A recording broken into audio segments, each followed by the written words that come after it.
It was unsettling, and it was really close. John Macaulay and his wife Suzanne Dickinson moved to this area after surviving the Tubbs fire. So, last week when the ground shook beneath their feet, they were startled, to say the least. It got our attention. The 4.4 quake originated along the Rodgers Creek fault and triggered 4.3 aftershocks. That's a little close for comfort. Wound up being was about 2 or 3 miles away. And although they were close, they did fare well. Still, it was unnerving. I didn't even have time to think of the ramifications. It was like, oh my God, this is going to be bad. Fortunately, the quake only caused minor damage, and there were no injuries.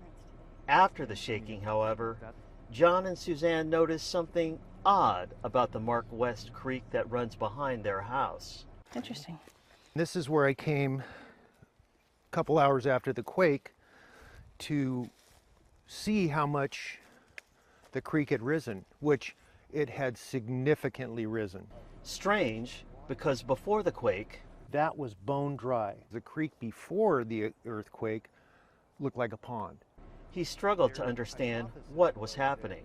Something got disrupted, subterranean. So, the Sonoma Water Department sent crews to check the stream gauges that run along the Mark West Creek.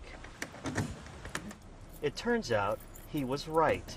We're thinking that maybe an aquifer or groundwater aquifer was cracked open, which then would have released water into that creek.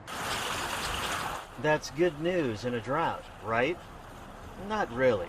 This isn't going to make a big difference in our water supply, but you know what? It makes a difference to all the animals and the habitat along the creek. John and Suzanne agree. They've developed a certain bond for this creek, and they look after it. Kind of stewards of this creek, we feel like, in this area. And Mother Nature is looking out for it too.